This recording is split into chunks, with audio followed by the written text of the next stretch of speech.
What's going on, everyone? Welcome to another edition of the Victory Life Legacy Spotlight.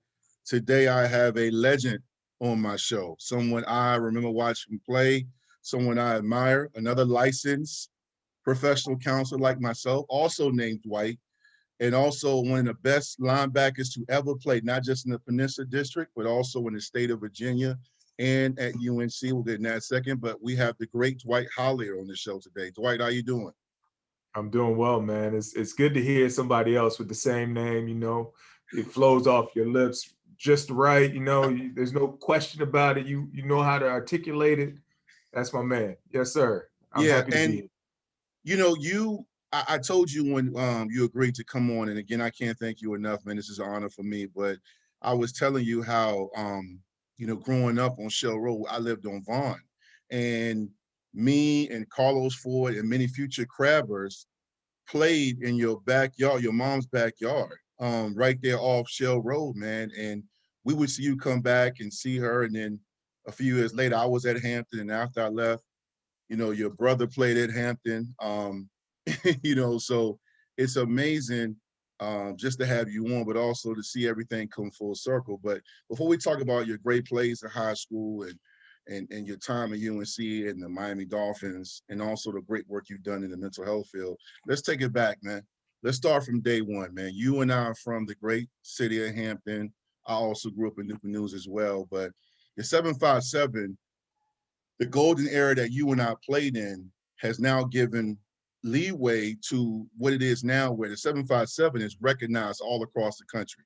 Your great school of University of North Carolina, mine, Virginia Tech, Howard, Hampton, Ohio State, Nebraska, Alabama, Clemson, everybody goes down there.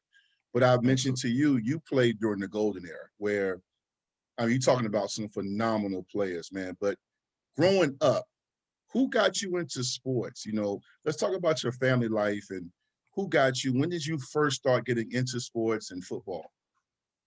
Yeah, man. I appreciate the question and just hearing you say all of that brings back all kinds of memories, childhood memories, man. And it wasn't 757, it was 804. So back in the day, man, the majority of my remembered years were off of down in Phoebus, and I lived in Phoebus from as young as I could really remember until around 12 or 13, right before my um, ninth grade year in school. We lived down in Phoebus, uh, and my dad, who played football at the apprentice school, um, uh, was assisting coaching over in Fort Monroe. And so, well, first of all, on the street that I lived on was Kelly Avenue, and Kelly Avenue, Taylor Avenue, and doggone, what's the street that was right behind it? So all of these streets right there in that area, there was a ton of us, ton of kids, and we played ball in the street. We'd get chalk and draw lines in the street, draw end zones. We had some guys that were really talented artists who would get out there and really draw it up the right way. And we'd go and play against other neighborhoods, and that, we were out in the street racing. You take your shoes off, think you're gonna run faster and get blisters on your feet. Like it was something every day that some kind of activity going on in our neighborhood. And it just some great competition that I think helped me to get better, pushed me. But uh, when I was 7, I was too young to play on the midgets team over in Fort Monroe. But because my dad was assistant on one of the teams, they let me play, and they put me in the safest position you can play on the football field at that age. Put me at safety. Ain't nobody throwing the ball, and hopefully somebody tackle them before they get to the safety. So they put me at safety to protect me, I think.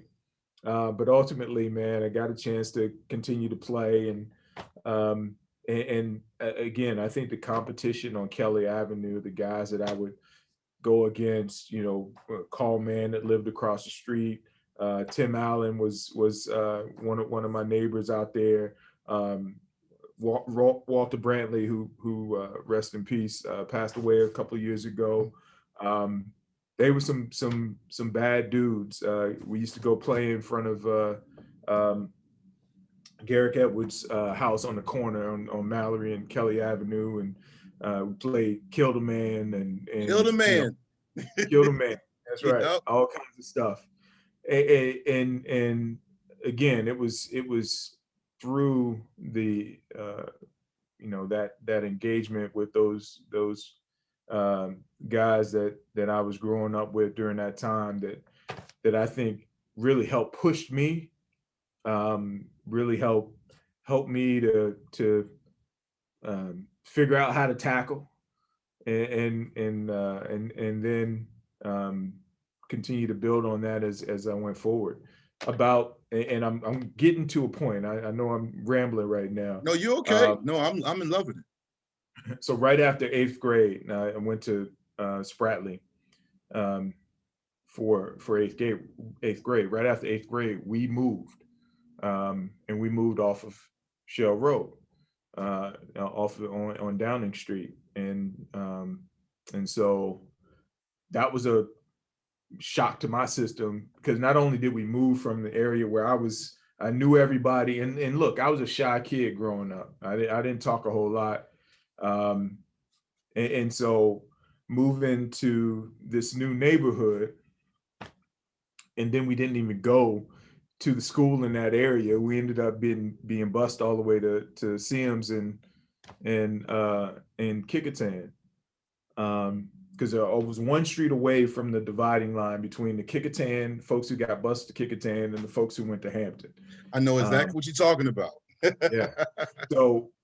So I ended up at Kecoughtan, again, not knowing a lot of people, kind of quiet, kind of shy.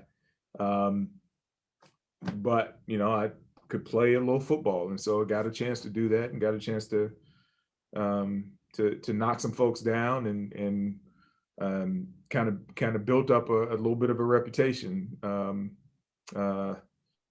you know, as a hard head. And, you know, not in that I was breaking rules, but I was hitting with my hard head. Well, hold on, Dwight. I want to ask you about that, because when I announced that you were going to be on the Victory Life Legacy Spotlight, you know, you and I both are well connected. It's amazing. It's a big but small world, and I had guys jumping on my post, liking it, loving it. Some great players from the Peninsula District and even beyond. And one of the nicknames that came out, which I forgot about, was Psycho. Now, I know you're a family man. You got a beautiful wife, and you have a family, you have children, but at the same time, man, I know that's your old past.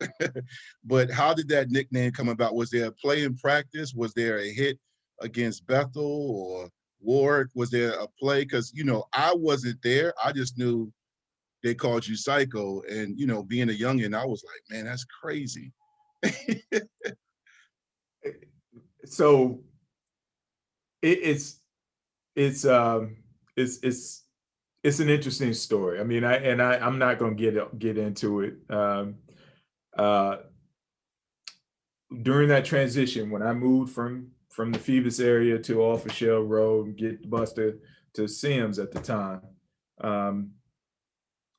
we had a little club in that on Kelly Avenue, and we had these muscle shirts, and everybody had a nickname on the front. We had something on the back, and for some reason I picked Psycho as the nickname that I put there. But nobody was calling me that. It was just, I don't even remember why I chose that name, or it was chosen for me. So I wear this shirt to the school occasionally. And one night at a party, one of the school parties, some of my homies from the Phoebus area showed up, and I ended up getting in the fight. They sort of, you know, nudged me on to do it. I ended up getting in the fight. I wasn't a fighter. I ended up getting in the fight. and you know, got broken up, didn't get in trouble, but that next Monday at school, guy I got in a fight with and some other dudes jumped me in the hallway, circled me up, and we fought and got broken up, and I ended up in the principal's office, and I didn't have a mark on me, and from there it just kind of grew into something that was out of control, as far as the name Psycho. I think it had a lot more to do with football than anything else, but that was kind of where it started, and everybody started calling me Psycho at that point. No doubt. So I'm not saying that I want to fight, but I don't, you know. No, it's all good. And I understand. For years, I wondered, no one knew. I mean, that's how it is in Hampton, Newport News, and Norfolk or whatever. I mean, I told my wife when I met her at Virginia Tech, man, she would laugh at some of my nicknames, man. We had a guy named Fruit Loop, Water J, Headache.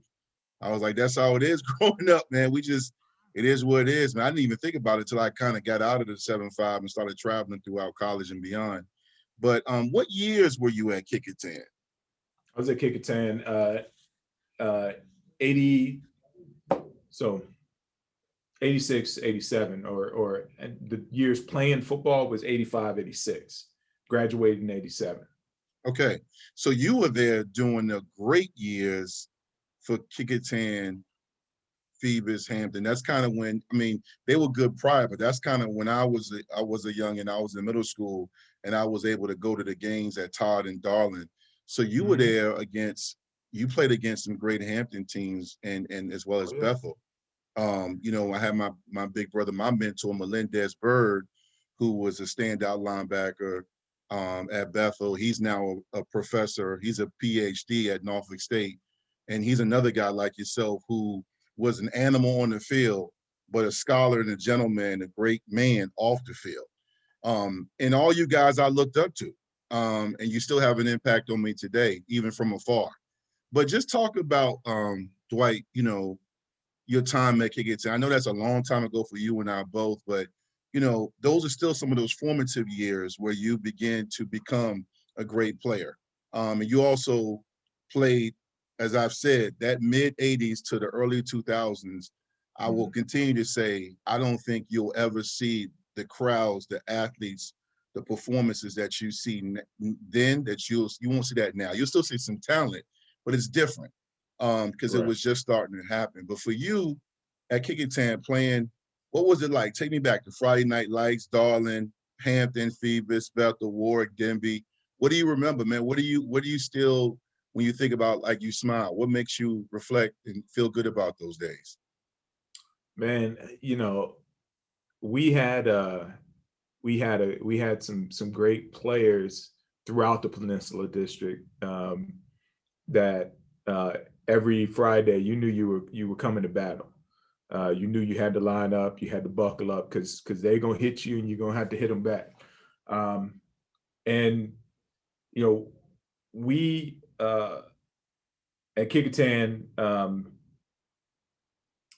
there wasn't a huge history of winning big games at Kecoughtan. However, my sophomore year, I was playing JV, but I did get to dress out with varsity, and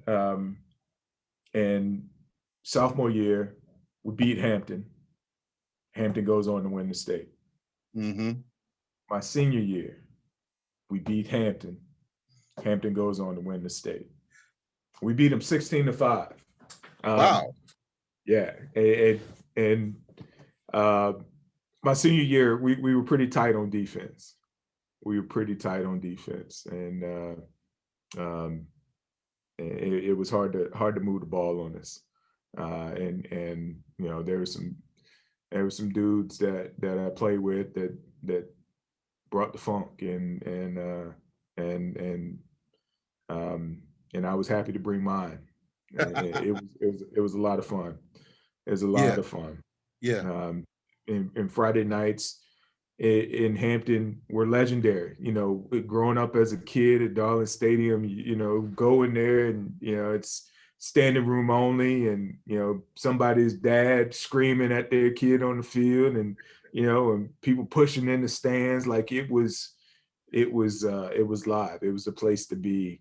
And it made it such a rich atmosphere to be a football player, to be a high school football player. I mean, you felt valued when you walked out on that field. You felt like somebody really cared, um, and it made it just. I think it helps to breed the competitiveness in young people, because they see how competitive it is on the field. They see the parents and the engagement from the students, and they say, hey, I want to be good enough to be out there on the field. And so they start working a little harder. And it trickles all the way down into the youth football, man. And we've had so many great athletes come before us. I mean, and I just look at going to UNC. One of the main reasons I made that decision, I know we hadn't gotten there yet, but we were getting there.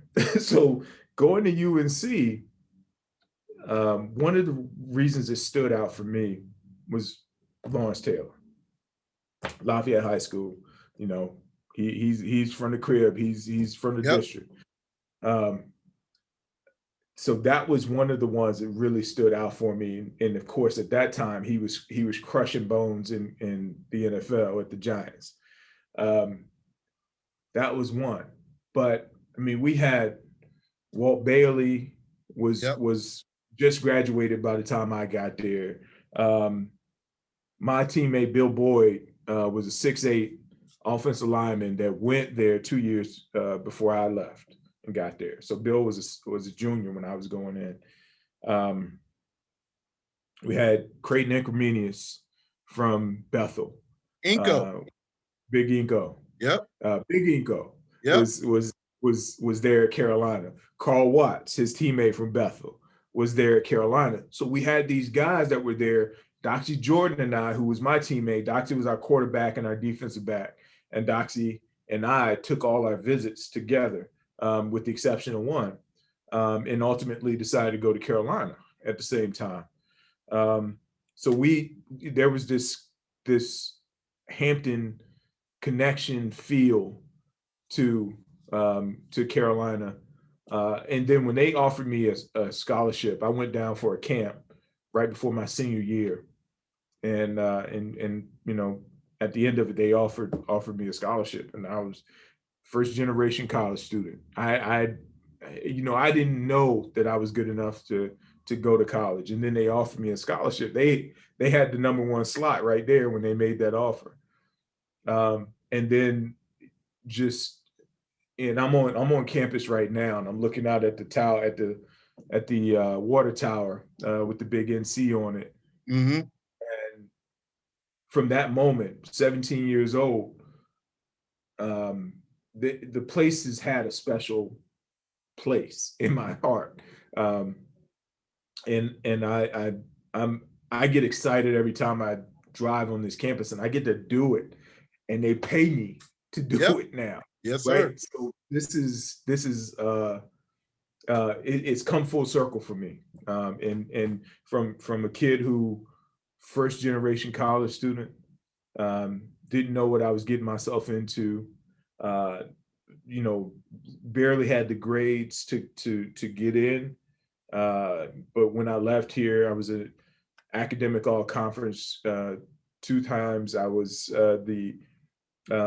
I got a medal right here on my wall. It's called the Patterson Medal.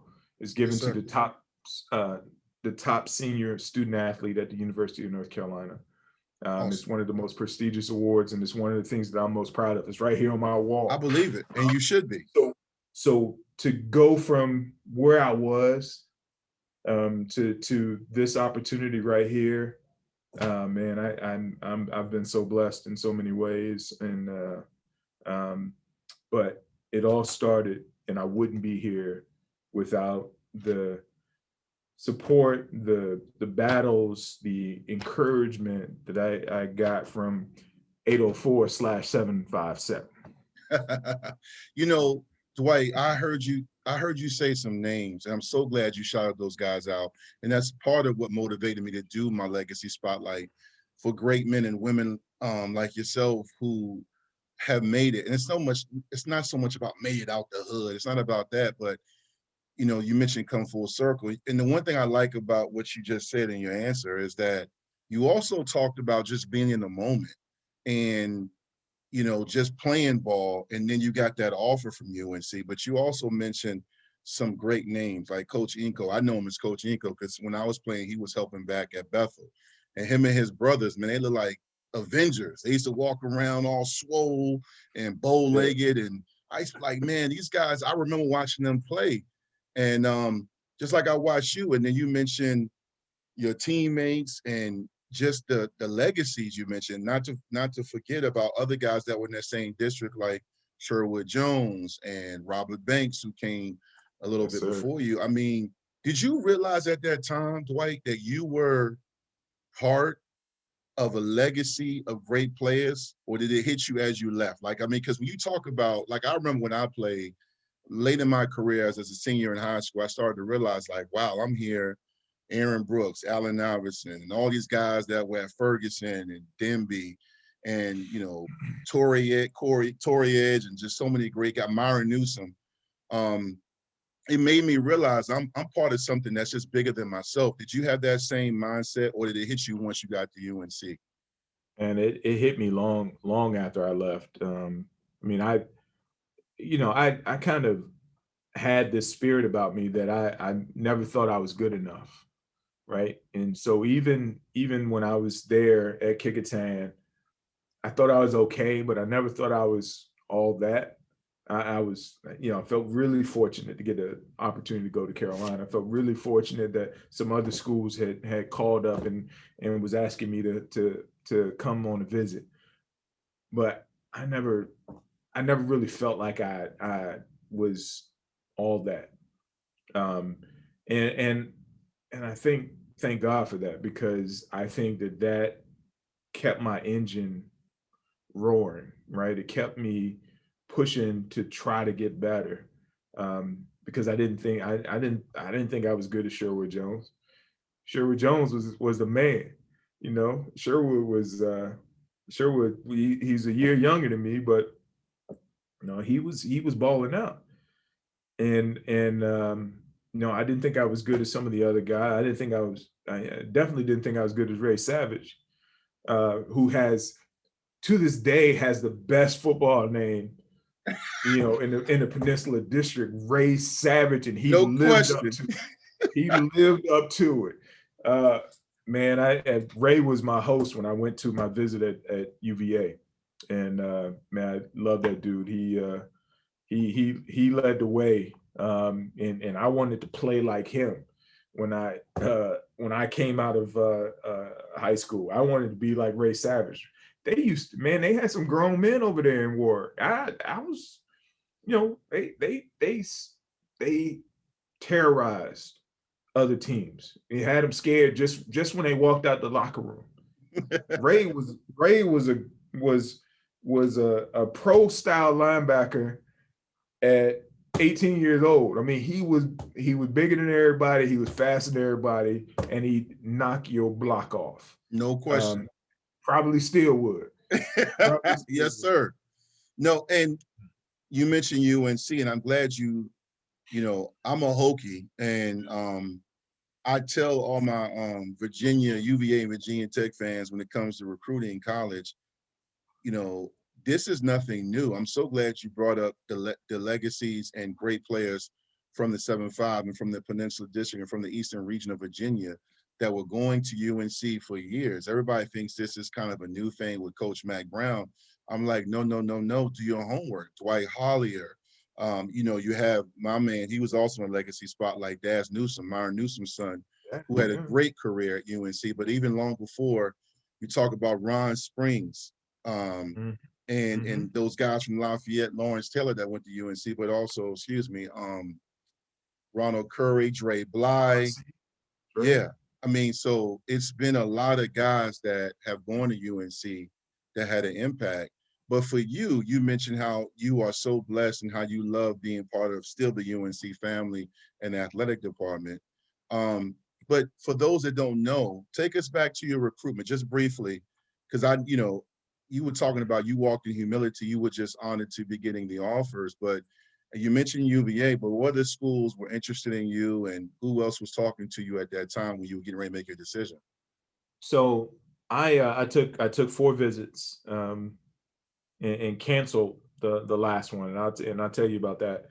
So the 4 visits and the schools that I took visits to,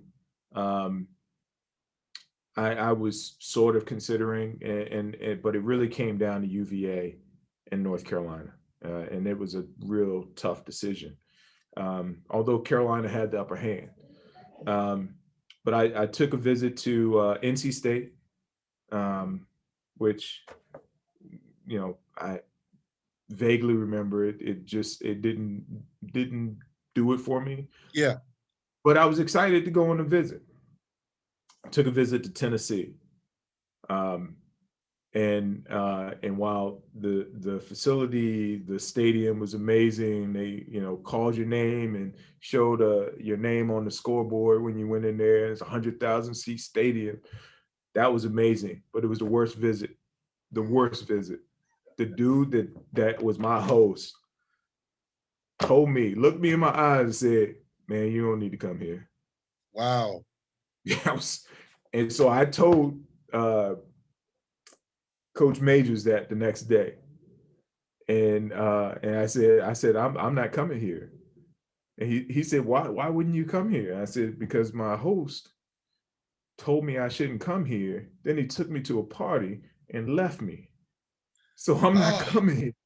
Yeah, so I had a terrible visit, dude. I had a left terrible you. visit. Left me at a party, and I had to catch a ride with one of the other hosts, one of the other recruits hosts. Oh my gosh, bro. Yeah. That's terrible. Yeah. So I don't know what that dude's. He must have just fell out with the team or something. I don't know what that was. Yeah.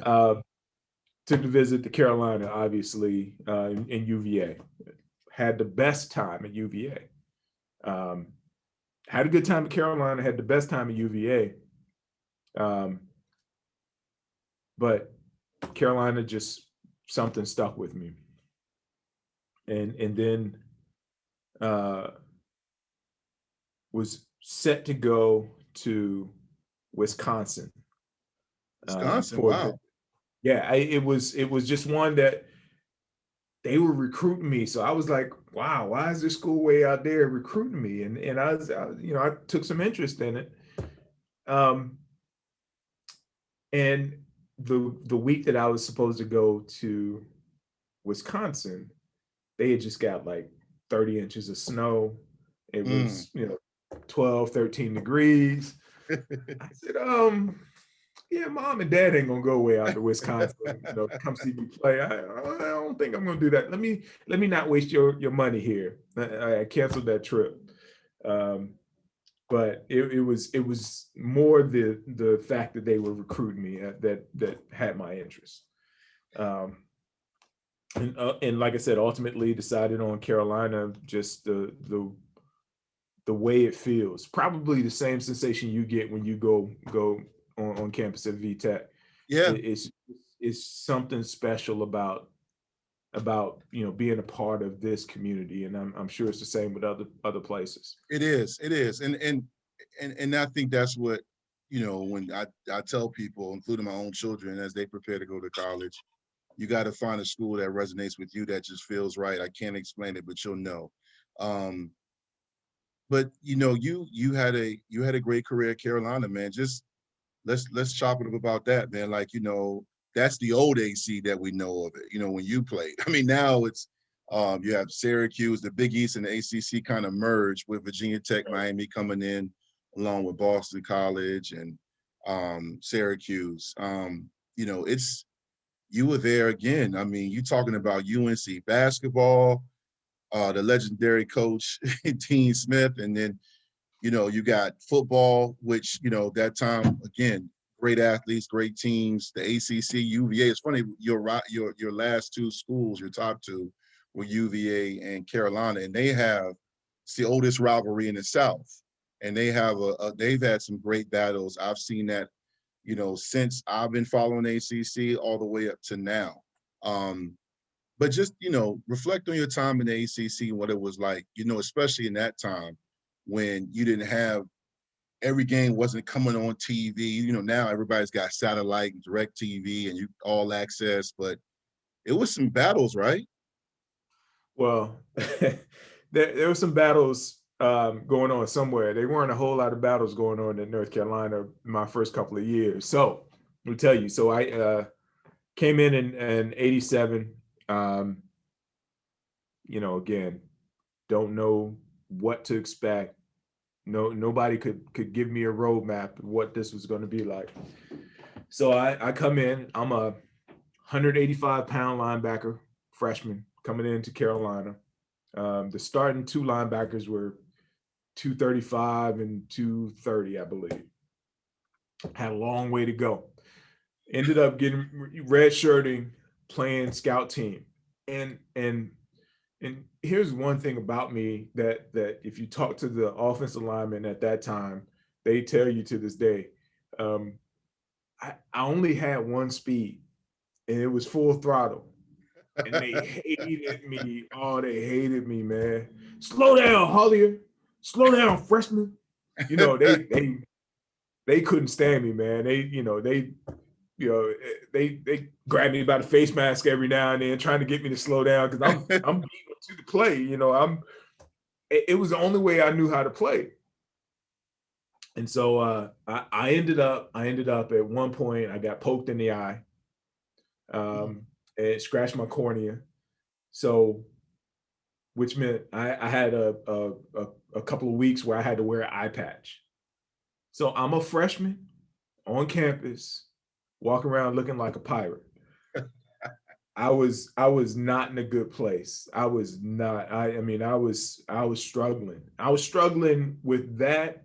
I was struggling with trying to fit in. Got an eye patch. A couple weeks later, got poked again, same eye. Oh back in the eye patch. Couple weeks later, tear my not tear, but sprain my MCL, my medial collateral. And so back in those days, they didn't have the fancy knee braces, cool stuff. Mm-hmm. They put me in a cast from my ankle to my hip for 6 weeks. Immobilize a leg, and there's no way that could have been the best thing to do for a tear in your or sprained MCL, but that's what ended up happening. So I'm crutching around campus now. I've had the eye patch, now I got the cast on my leg. Man, I was as depressed as I could be. And then my grades started slipping, and they pulled me in. And this is I'm still in freshman year. We hadn't even talked about none of the other stuff. They pulled me into the office at midterms and gave me the heart-to-heart. They said, if your grades don't improve, you're gonna be back in Hampton. And I am so grateful. I'm so grateful for Brian Davis and John, who had that conversation with me, John Blanchard, because they gave it to me straight, but with the compassion I needed to move forward, because I was struggling, and it helped get me right. One, I knew I couldn't come back home. Mom and dad told me up trying to come back home. Hey, I was getting ready to say that. You better get your butt up out of here. So I ultimately, got through that year. Dick Crum, who was the head coach, gets fired at the end of that season. And Mac Brown was hired. And And Mac comes in and again, I don't know what to expect. It's a new coach, new everything. We go into spring ball, and Coach Brown sort of indicates that it's open season for all positions. Forget who was starting before, who was that. And I got a chance to compete for this middle linebacker position, and won the job in spring camp, and went into my redshirt freshman year as a starting inside linebacker, and stayed in that position all 4 years. So that was I'm really grateful to Coach Brown for giving me the opportunity and then believing in me, even though I was 205 pounds going into our opening game at University of South Carolina, where they had a phenomenal back. I can't think of his name now, but Green. Harold, was it Harold Green? Either way, they had a giant line and a phenomenal back, and I was 205 pounds and was getting drugged all over the field. But I play with my quickness, and I got them most of the time. They got me sometimes, but continued and continued to gain skills. And I had a fantastic linebacker coach, Coach Torbush, that was also the D coordinator, and just was in positions where I could make plays, and led the team in tackles all 4 years, led the conference in tackles my sophomore and junior year. I just love how you just slid that in. Like, I just led the tackle. I mean, that's an accomplishment for someone that started off so rough. And it's pretty cool too, because again, even on the collegiate level, you're still humble. You're like, yeah, I went through this and it was this. It's just so refreshing, because it's a different time now where I meet young men and they're telling me how good they are, and they're still in the 11th grade. And you and I both know the uphill battle they'll have, despite how talented they are. Just impressive that you stayed resilient, you stayed with it, and you made no excuses. But I do got to ask you this before we talk about your pro career.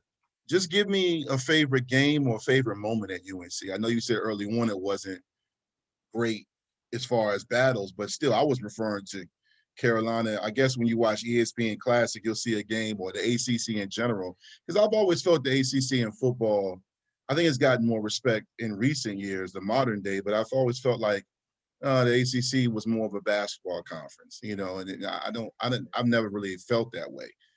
But you tell me, Dwight, and everybody that's going to see this interview, what's a moment that stands out? I know some guys are talking about it was this bowl game, or we were playing our rival Duke or NC State. Is there a game your junior, senior year, or a game where you're like, I was in my bag, as they say, I was in the zone? I remember I got off the field, and I had 16 tackles. Is there a game that when you say, yo, if you're going to watch me play, watch this one? It would have to be my junior year. We played against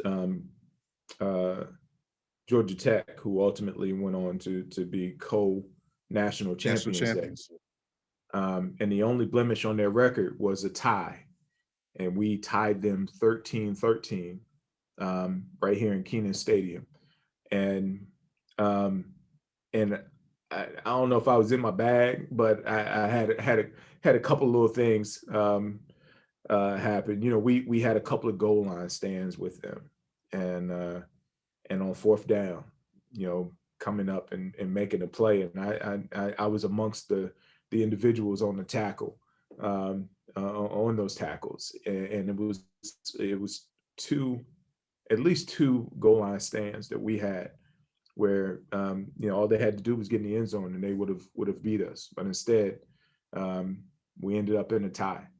And so it wasn't a victory, but it was worth celebrating because they were the national champions, and the only thing that kept them from being solo national champions was our goal line stands, and my part in that. Now I'm pretty proud of. I gotta tell you, and man, when I hear these stories, man, you know, Hampton you beat twice, they went on to win states, and then you beat or tied Georgia Tech, they won a national championship. And I remember that team. That's when they had Swilling and can't remember everybody on that team, but I remember watching that year because that was Marco Cole, 1990, right? that was 1990. Yeah. Yeah, and UVA actually was #1 in the nation at one time that year, and then they struggled down the stretch. But that's what I mean. That's when I was Sean Moore and Herman Moore. Sharman Moore and Herman Moore. I was a freshman in high school watching all those games, man, and they started off really, really hot, and Georgia Tech and eventually won it. But again, you had another great stage in your life. You overcame adversity, made a name for yourself, had a great run at Carolina. Now all of a sudden, this young guy from Hampton is now in a position to go to the NFL. Now we're talking about the big boys. Now we're talking about, you and I both know, and even people watching, there's some great players from whether it's Hampton or Tennessee or Florida that should be in the league, but they don't always get that opportunity, or it's just too many good people and you get cut. You all of a sudden are in position, man. So, I mean, did you know your senior year you were going to get drafted, or you know how'd that whole go about? Like, so the summer before my senior year, I was working. I worked a couple of summer jobs, but one of them was at a car dealership, Performance BMW. And one of the things we were doing, they were building a new building. So me and one of my roommates were working there. And we go grab trash, put it in the back of a car, drive it over to a big trash can, empty it into the trash can. So we were picking up a lot of the construction debris. One particular time, we were coming back into the garage where the trash can was. On the golf cart, one of my roommates was blowing the lot. Dust flies in my eyes, and I close my eyes. And as we're pulling into the garage, my foot gets caught between the golf cart and the wall, breaks my 5th metatarsal. This was it was late June. It was late June, or early June. I don't know. It was sometime in June. Break my 5th metatarsal, and so I was going into my senior season having led the ACC in tackles the previous 2 years. I was All-ACC my junior year, led the ACC in tackles. It was a preseason All-American going into that senior year. Break my foot. We put it in the cast for 4 to 6 weeks, something like that. And a lot of trepidation going on, not sure what's going to happen. We go to picture day. Everybody has picture day right before the season starts. Fans come out, sign autographs. Picture day. I hadn't been practicing. I hadn't been around, but I got my cast off and I had been working out and trying to get back. So picture day, cast off, and I put my uniform on, and nobody's expecting me to run out. So call my name, picture day. I'm excited. Go to run out on the field. First step, snap, re-broke that bone. Oh, bruh. So I jog out to the field, and I get out there, and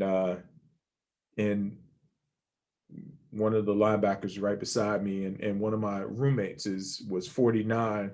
One of the other linebackers was 52 and 54. 54 was right behind me. That was Chew. So get out there, say, I broke it. I broke it again. And they're like, oh man. So I stay out there, sign autographs. I'm on one knee and all of that. And then they had to carry me off the field. I had surgery the next day to put a screw in that I still have in my foot.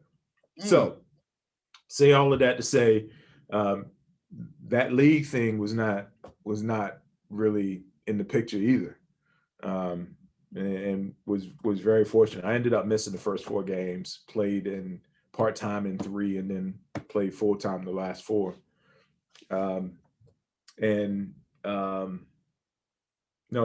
did okay. But I still kind of wish I had the opportunity to be full-time all year, right? To be my senior year, to play all 11 games. One distinction that my class has is that we did not go to a bowl game in my 4 years. We did not go to a bowl game. Really? I never knew that. We were 6-4-1 my junior year, 7-4 my senior year. And y'all didn't go those years? Did not. But now you know that there was a more narrow number of bowl games during that time. I know. I was just talking about, I did some radio yesterday on ESPNU, and I referenced that, how, people didn't realize that because of now, bowl games used to be a big deal. Even for some 7, you mentioned y'all was 7 wins and didn't go. And it's the same thing back in our time we played high school ball. I remember there being 8-2 win teams, 8 wins, 2 losses, 9-1 teams that weren't going to the playoffs. It's just a different time, and it is what it is, man. I didn't know that though about the bowl games. Because now 6-4 and 6-4, 7-4-1, you go guaranteed to a really good bowl. You guaranteed once you get now 5-win teams go. Right. Yeah. Right. So you end up going to the Dolphins though. I did. I continued to work out. I did the pro day, and I did get a chance to go to the combine, but I pulled my hamstring right before, so I didn't get to run. But got drafted in the 4th round, and was, obviously was beside myself with joy. Got to go and get coached by a legend, Don Shula.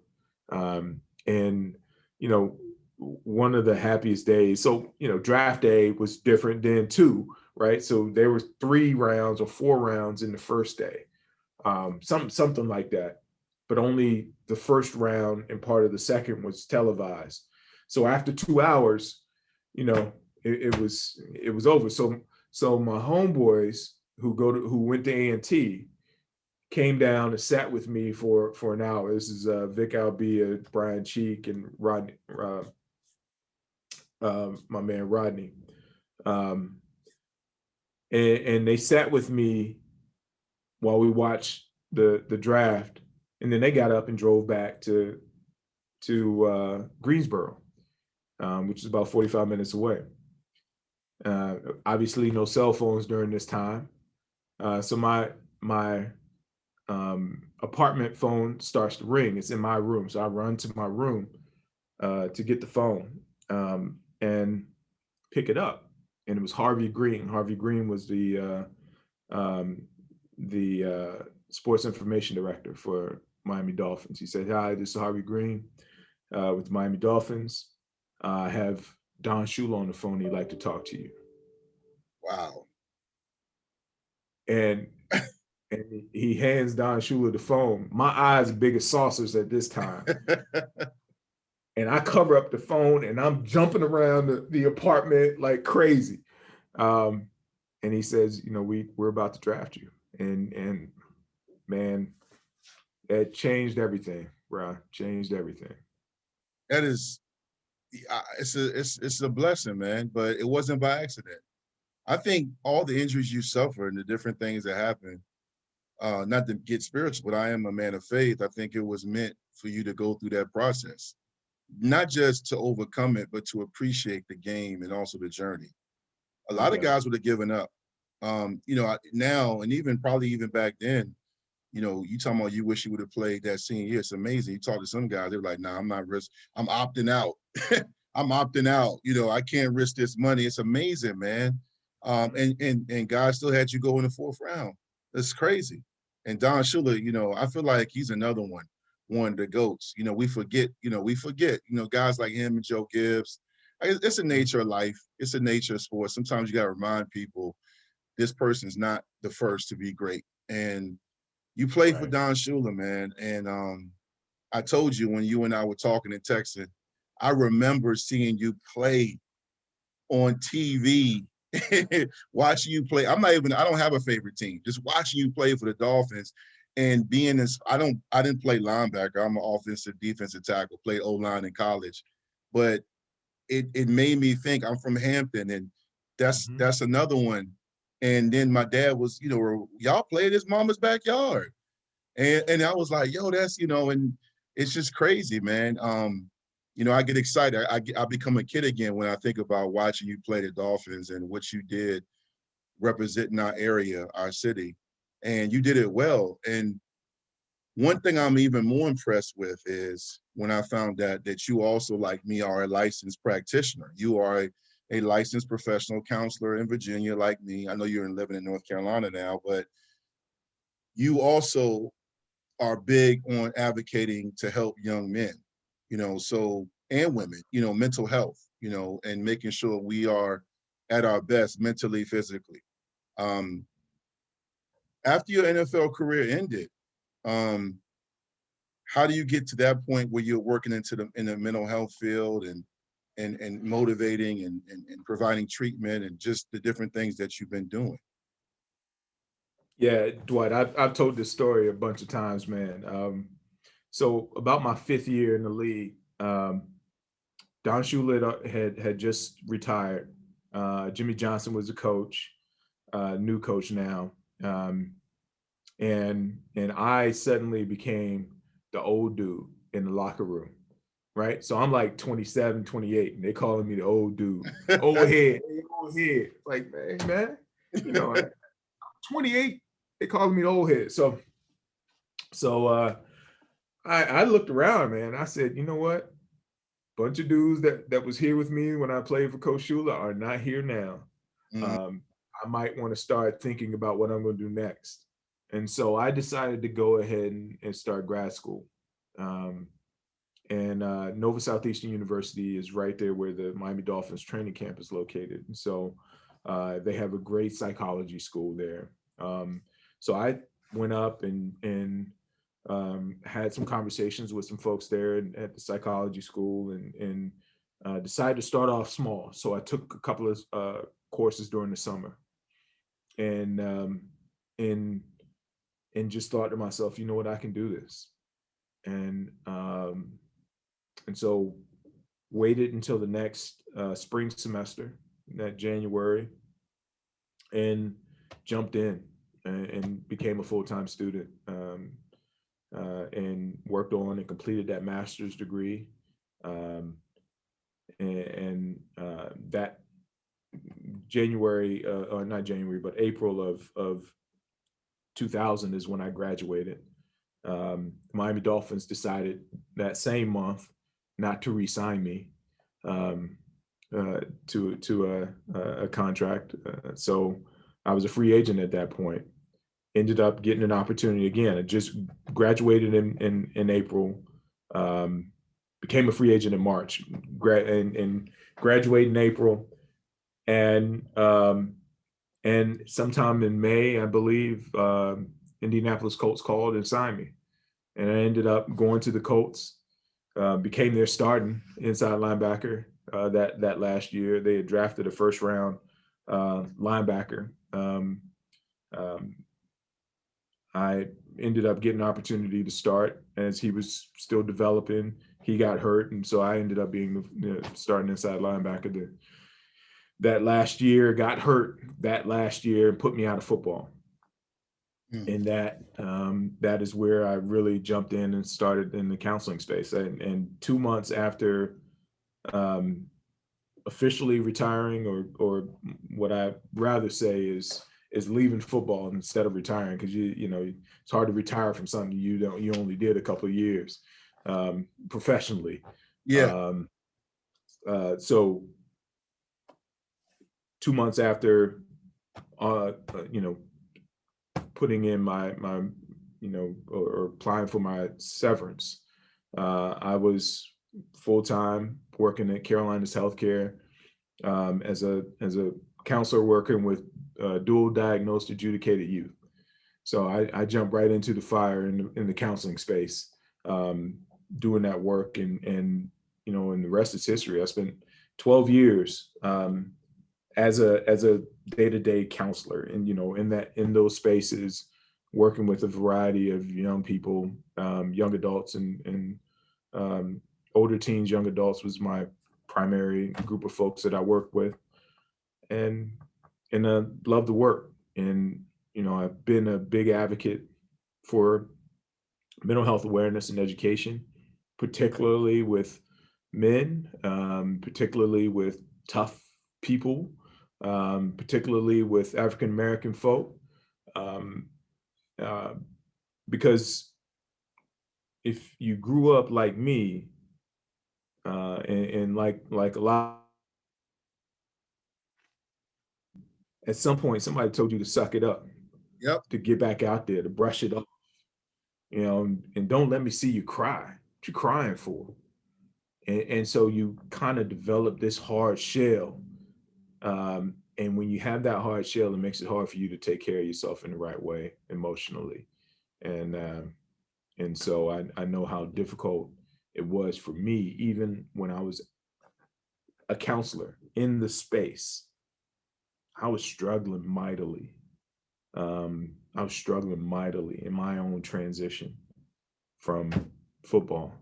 I put on a good face and go in and work with those young people during the day, and then I come back home, man, and I'm destroyed. One of the things that I was mad about, I was upset with myself about. I felt like a failure because I didn't play 10 years in the NFL. I felt like a failure. I played 9, but I felt like a failure because I didn't play 10. And so when I say that out loud, I want to say, shut up, Dwight. But it's like, dude, shut up, man. You played 10 years, you played 9 years in the league. You mad because you ain't played 10. Shut up. And you were a great player.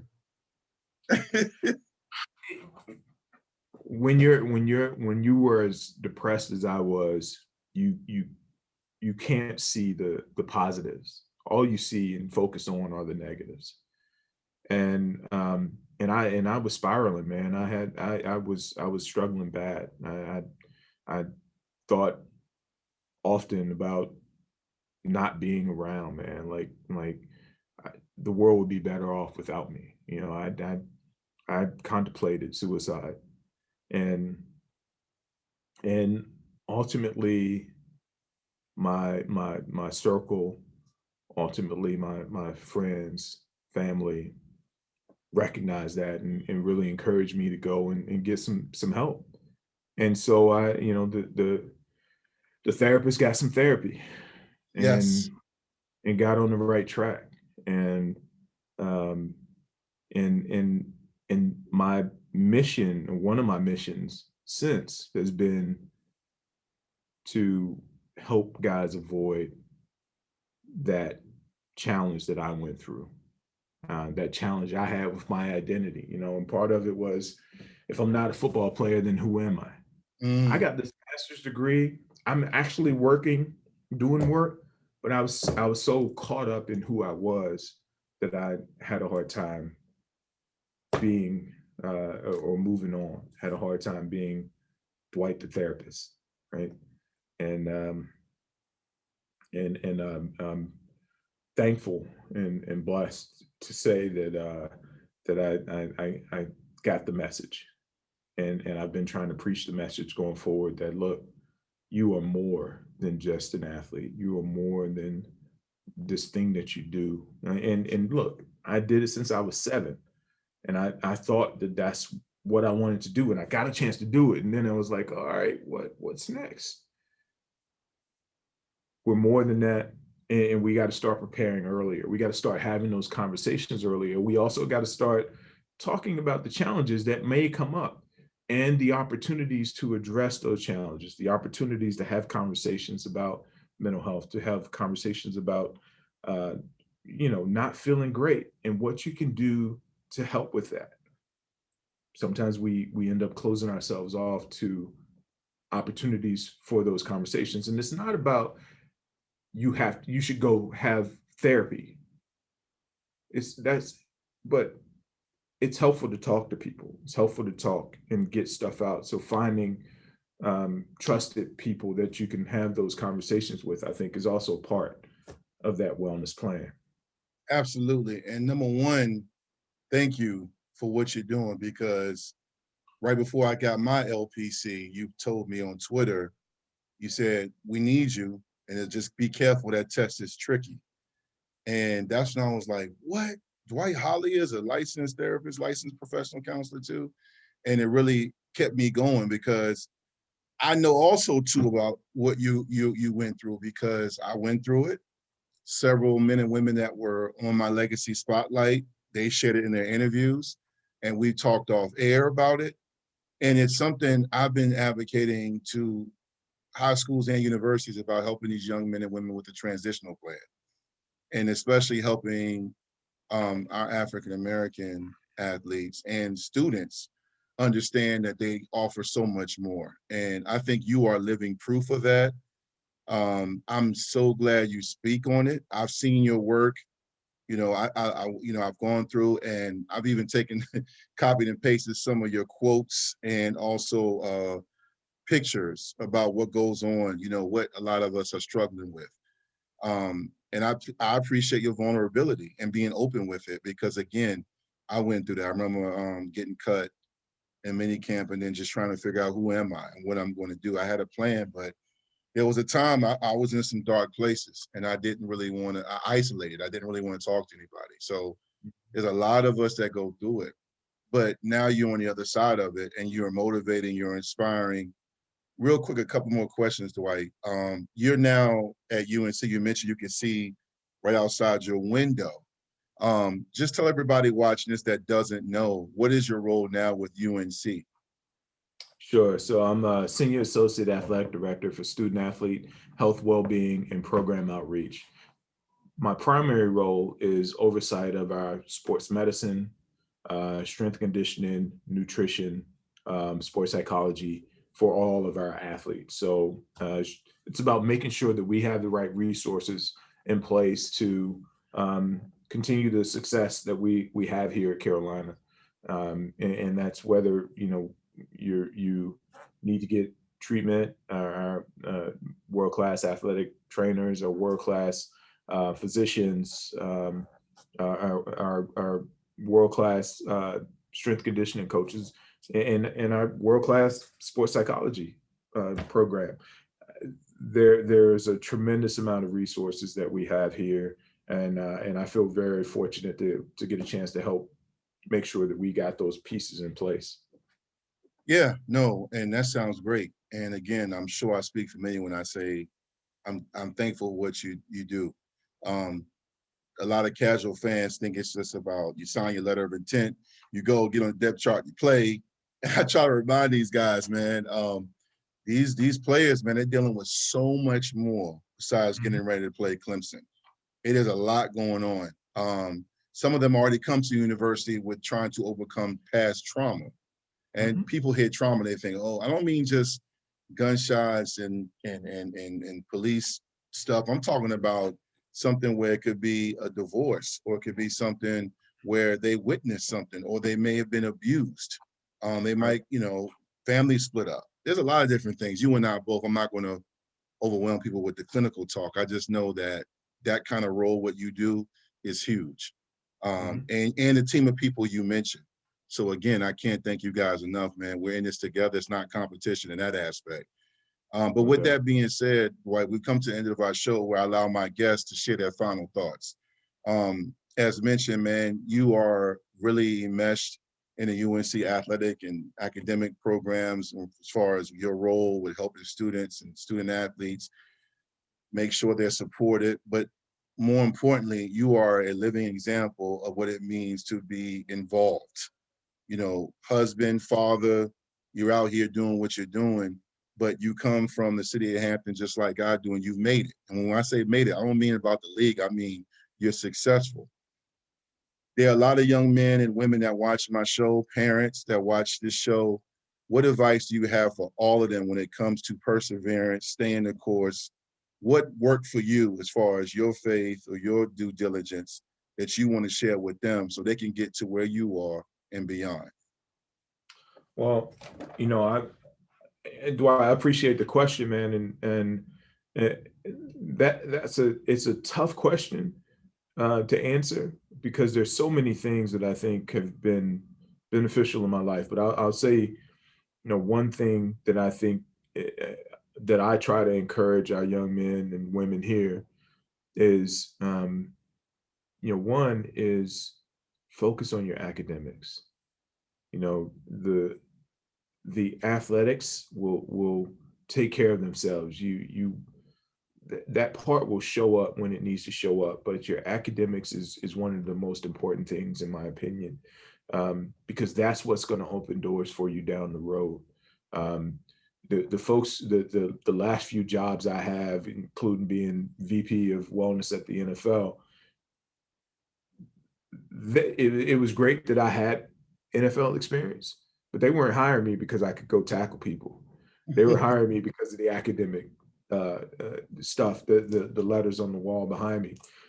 Um, Focus on the academics because, you know, NCAA has the slogan, um, some of our athletes will go pro in something other than sports. The real slogan is all of the athletes will go pro in something other than sports. And what are you preparing yourself to do when it's over? And the better that plan is, the easier that transition is, the easier it is to pack that parachute when you're going off the cliff. Because everybody's going off the cliff. It's just what you got in your parachute, right? You know, is your parachute packed the right way that you can pull that cord? And a lot of people are going to be like me. They're going to go off of that cliff and have a hard time finding that cord and pull it a little late and land hard. But you got to pack that parachute. And part of packing that parachute is understanding where you might want to go, focusing on your academics, pouring into that, because I believe that when you have reduced the stressors in other areas, you can more fully focus on athletics and then really elevate yourself athletically. So that would be my words of advice. Well, I appreciate you, man. And great words from a great man, Dwight Hollier. And Dwight, as expected, I enjoy listening to you. I could probably listen to you talk all day, but unfortunately, we can't do that today. But I appreciate you taking the time and jumping on the Victory Life Legacy Spotlight. I know this is not going to be the last time you and I talk, but I want to thank everyone that supports Dwight Hollier, the UNC fans and alumni that know you, that saw you play. To your family, thank you to your lovely wife, and also salute to all the people that you have inspired that support Victory Life as well as Dwight Hollier and his work. And like I say every episode, no matter what you do, no matter where you go, make sure you have a positive impact. You leave a great legacy. Thank you, Dwight. Thank you to everyone, man. Please subscribe to the Victory Life YouTube page. This interview is going to be on there. We're out here trying to save lives and inspire. I appreciate you. Once again, thank you. Appreciate you. Have a good one. Appreciate you, Dwight. Thanks, man.